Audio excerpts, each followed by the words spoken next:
Hey, what's up? So I just saw Gamescom 2023.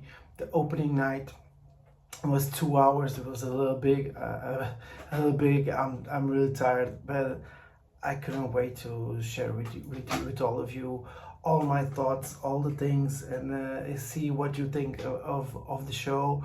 So many video games. I'm just gonna try to be brief because it's late here in Portugal, and at the same time, I don't want this video to like drag so much.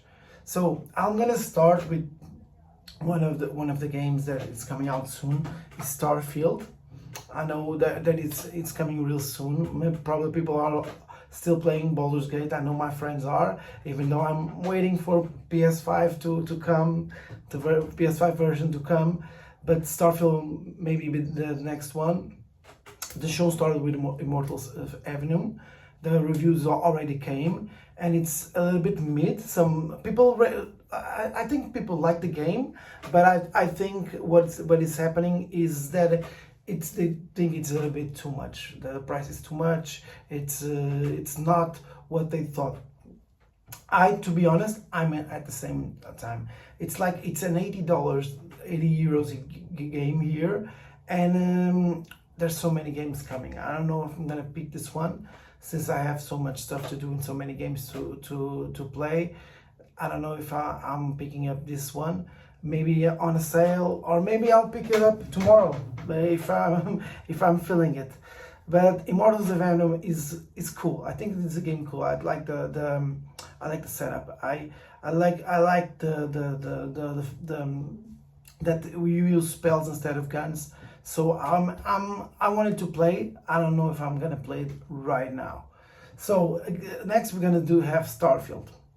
I know I don't have an Xbox. I usually play games for cloud gaming, but I don't think like Starfield's gonna be a game that it's cool to play on Xbox. But I think it's gonna be cool. Like probably gonna have some problems at the beginning, but I really think that it's the game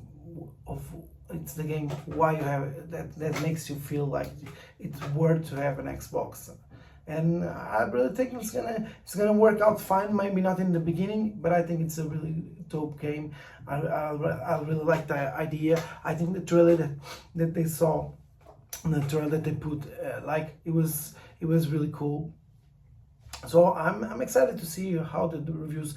I hope that people will be fair with this game. I know there's a lot of PlayStation people that review the games and always trying to trash Xbox. I don't think that's the way that we should gamers do.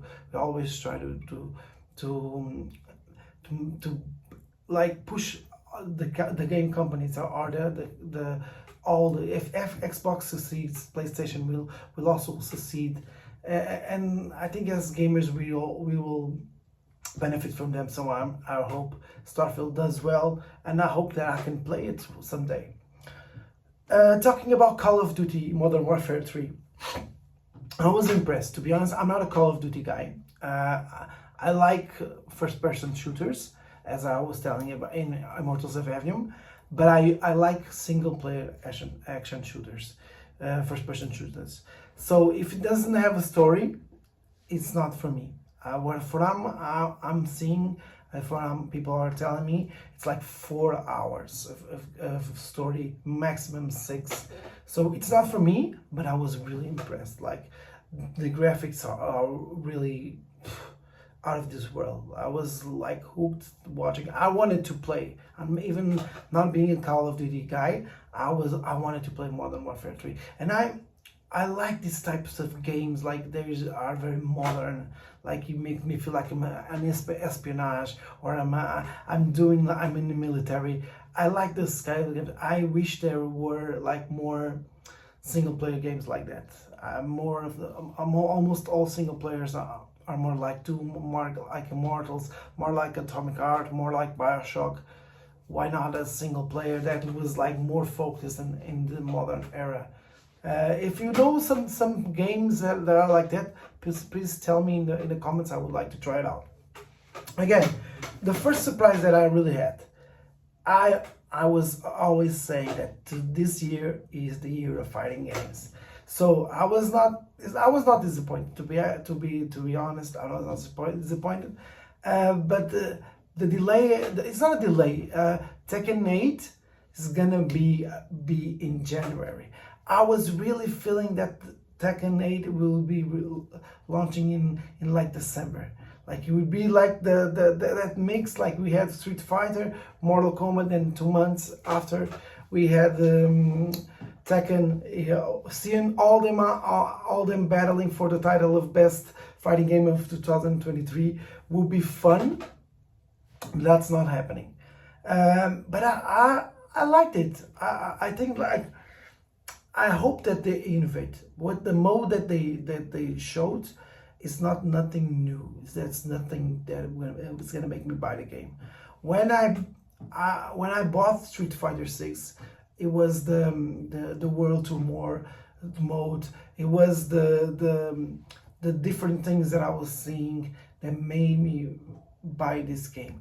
If I don't see nothing new, even though like if I'm saying that between the three, the Tekken was the game that I played the most. Between Street Fighter and Mortal Kombat and Tekken. Tekken is the game that I played most in my childhood and yeah. But the only fighting game that I played more than Tekken, it was Dragon Ball Fighter Z. It's the only one. But if they're not doing something new like Tekken Force mode or something that like triggers me or a big story mode, it's not gonna like playing with the same characters is just a reskin or something different. Give me something. I'm still not impressed with Tekken 8, to be honest. The same thing, I'm not taking sides, but the same thing I can't say about Mortal Kombat 8. I think they are really doing something different. First of all, they have the cameo characters, and it totally changed the dynamic of that fighting game. To be honest, just alone that would be a totally different game.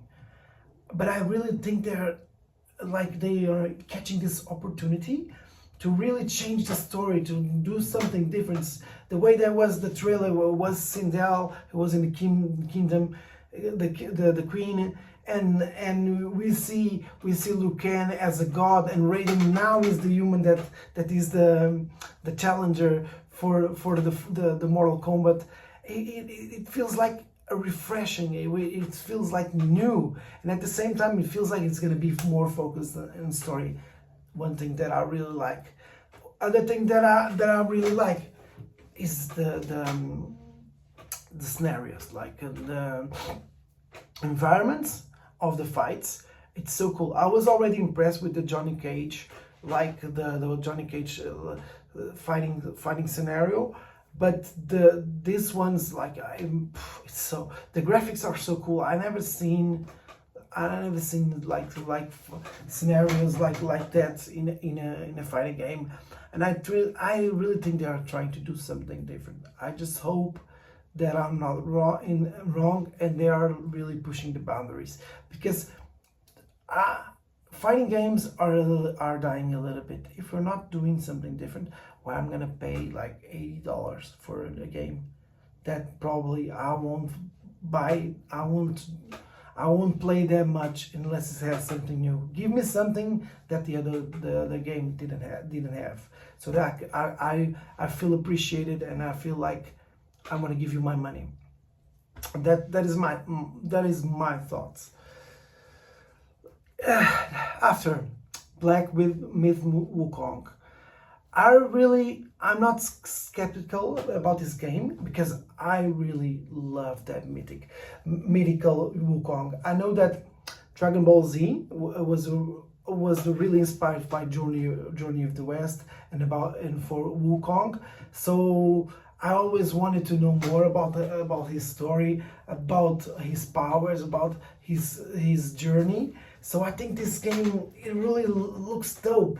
The animations look cool. The fighting characters, the enemies, everything looks too good to be true, and I can't wait to just try it to see if it plays as well as it looks, because it looks amazing. and I don't want to be skeptical, but when something is too good to be true, I don't know. But I really want to play it. Like that is a game that that is my type of game, my game that I'm really excited and I'm really looking forward to buy. Another game that I'm looking forward to buy is Sonic Superstars. And to be honest, it's the same thing as Tekken.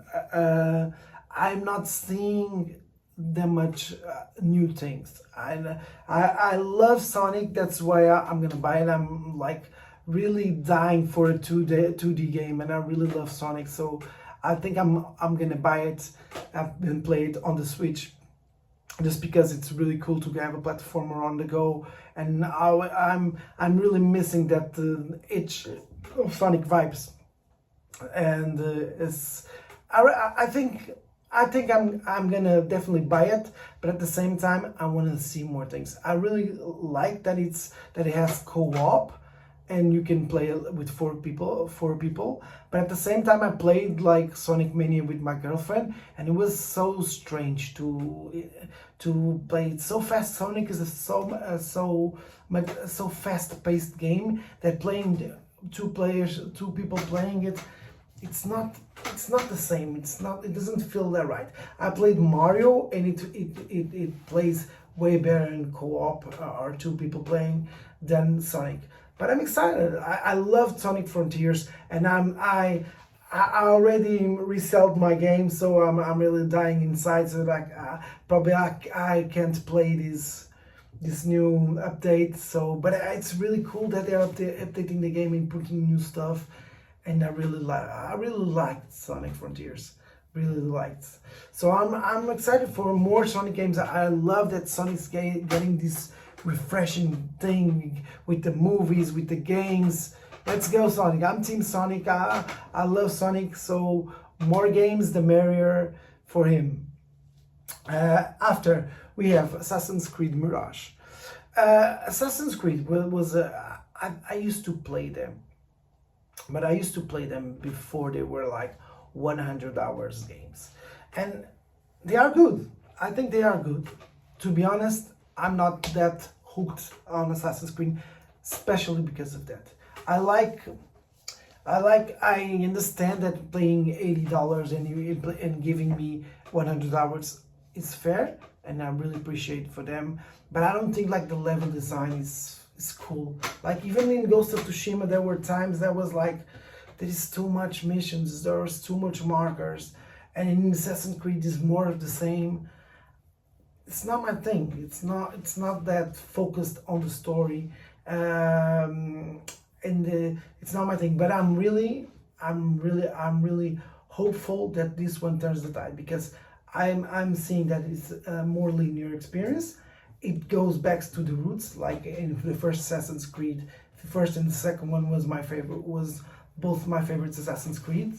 And so I'm really hopeful that they are trying something different. They are going back to the roots and giving us what we deserve as gamers. Because like another thing like FIFA or Modern Warfare, like always putting the same, if we just a second, always putting the same games and always putting the same stuff. It doesn't work for me, and I'm not. Is in a year so packed as this one, just give me something to do. Just give me a reason for me to invest in your property, and give me something that is not like the same Assassin's Creed. Not just a different location. Give me different dynamics, different things, different story. The story. Most of the times, the story of Assassin's Creed are good. But give me a little bit more reason to buy it. Cyberpunk has a DLC, and it has a controversial. It was really controversial at the beginning. I was very fortunate of playing it on PS5 when it arrived. So I had some bugs, but nothing that I was like, I can't play this. So I was not part of the problem. But at the same time, I love that they turned the tide around. They put updates in the game, is still doing this free update and putting new stuffs in the game, because the game is amazing, the story is amazing, the world is amazing, it's so cool, has different endings. I know that it's not what they promised, but I think that what they promised, it was impossible. They tried to do what they couldn't, and they messed up. And I think they paid the price. They paid the price. It's not that I will trust them again so easily, but I think they paid the price, and they know that they messed up, and they have this. They have to really put a good faith in us with this DLC. And I think with the Idris Elba and Keanu Reeves and all of the things, I think I'm excited to play it, to play it again and revisit this world, Baby V again. So that is definitely on my must-play games this year. And just finishing, we have Alan Wake 2. So I'm planning on doing a video about this, because Alan Wake for me is in a very controversial situation, because I heard that the game is not it's not gonna have a physical release. It's something that I'm really against it. It's not a boycott, but to be honest, I always resell my games, because gaming is not cheap, and here in Portugal the minimum wage is 700 euros. So paying 80 euros for a game and just having it on the shelf after finishing is not for me. I'm not rich, so I can do that. I have to play my games, buy my games, and then resell it on Saks or another game store in order to get some of my money back to buy another game. So yeah, that's how it is. And I don't know if I'm gonna play it in those conditions. I don't think I want to support a company that does that, but I'm hopeful that maybe they turn it back and there's a physical release, or there's something that it turn around, because it looks cool. It looks cool. I don't know how they're gonna do this live action, or live action mixes in-game cutscenes mixed in game, because all the three look a little bit different, but the story, it looks mysterious, it looks cool, and it is a game that people are really excited for. And I wish I was that much excited to play as well. I didn't play Alan Wake 1, but I played Control, and I really like Control. I really like Remedy games. I really think that they put a really good environment. It's not dark, but a very mysterious vibe, and you feel like you don't feel well like in the game, like it's so different to put it in words, but you feel, if you play Control, you know that feeling. It's cool that a game it has identity. I think Remedy games have a lot of identity, and I like that. Will it be a success? I don't know. Was this Gamescom a success? I really think so. I didn't talk that much about the indies, because to be honest, I don't think the most of the indies that they showed, it wasn't for me. It was Little Nightmares 3. I think it was a really good idea, but most of the games it wasn't for me. So this video is already so big, so I don't have that much time to talk about all the games. So tell me, what did you think about Gamescom? What are the games that you are more excited for? So tomorrow I'm gonna do my top 10 games that I'm more excited after Gamescom. And yeah, tune it, subscribe, give me a like. It will really help me in the channel. So we'll see you in the next one. Peace.